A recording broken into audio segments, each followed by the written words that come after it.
Hi welcome to MVR logics analogy topic నుండి one of the question మనం discuss చేస్తున్నామండి. గోల్డ్ని LG డిఓగా రాస్తే hike dash అని ఇచ్చాడండి. సో ఇలాంటి క్వశ్చన్ ఎగ్జామ్ పాయింట్ ఆఫ్ వ్యూలో వస్తే ఏ విధంగా సాల్వ్ చేయాలో చూద్దాం. ఫస్ట్ ఆఫ్ ఆల్ ఇచ్చినటువంటి వర్డ్ని చూద్దామండి. ఇక్కడ గోల్డ్లో ఉన్నటువంటి ప్రతి లెటరు ఇక్కడ కోడ్లో ఇచ్చినటువంటి లెటర్తో మనకి మ్యాచ్ అవుతున్నాయండి. కంప్లీట్గా ఇందులో ఉన్నటువంటి లెటర్స్ ఇక్కడ ఉన్నాయి. సో మరి ఇలా ఇచ్చినప్పుడు మనం ఏ లాజిక్ని అప్లై చేస్తే మనకి ఆన్సర్ అనేది వస్తుంది అనేది ఇక్కడ చూద్దామండి. ఫస్ట్ ఆఫ్ ఆల్ ఇచ్చినటువంటి వర్డ్స్ని రాద్దామండి. ఇక్కడ గోల్డ్ని ఏ విధంగా కోడ్ చేశాడు అని అంటే ఎల్జిడిఓగా రాశాడు. సో మరి ఇక్కడ ఈ గోల్డ్ని ఈ విధంగా రాయాలి అని అంటే ఫస్ట్ ఆఫ్ ఆల్ ఏం చేయాలి అని అంటే ఇచ్చినటువంటి లెటర్స్ ఏవైతే ఉన్నాయో లెటర్స్ యొక్క పొజిషన్స్ కాదండి, ఇక్కడ గోల్డ్ అనే వర్డ్లో ఉన్నటువంటి లెటర్స్ యొక్క పొజిషన్స్ రాసుకోవాలి. ఇక్కడ గోల్డ్లో ఉన్నటువంటి జీ యొక్క లెటర్ యొక్క పొజిషన్ ఏంటి అని అంటే 1. అలాగే ఇక్కడ ఓ యొక్క పొజిషన్ ఏంటి, సెకండ్ పొజిషన్లో ఉంది. ఎల్ యొక్క పొజిషన్ ఏంటంటే థర్డ్ పొజిషన్లో ఉంది.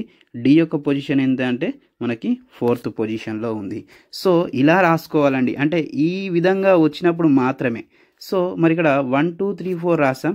ఇక్కడ మరి లాజిక్ ఏం అప్లై అవుతుంది అని అంటే ఇక్కడ ఇచ్చినటువంటి లెటర్స్ ఏవైతే ఉన్నాయో ఆ లెటర్స్ యొక్క పొజిషన్స్ని ఇక్కడ రాసుకోవాలి. ఇక్కడ ఎల్ యొక్క పొజిషన్ ఎంత 3, అలాగే జి యొక్క పొజిషన్ ఎంత 1, అలాగే డి యొక్క పొజిషన్ ఎంత 4, అలాగే ఓ యొక్క పొజిషన్ ఎంత అంటే 2.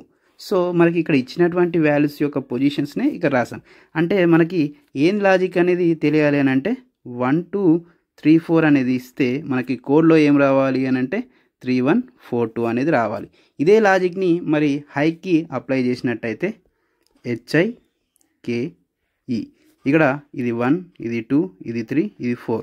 అంటే మనకి 1 2 3 4 ఇస్తే ఏం రావాలండి, ఇక్కడ 3 1 4 2 రావాలి. ఇక్కడ 3 అంటే ఎంత మనకి ఇక్కడ K, అలాగే 1 అంటే ఎంత H, అలాగే 4 అంటే మనకి E, అలాగే 2 అంటే I.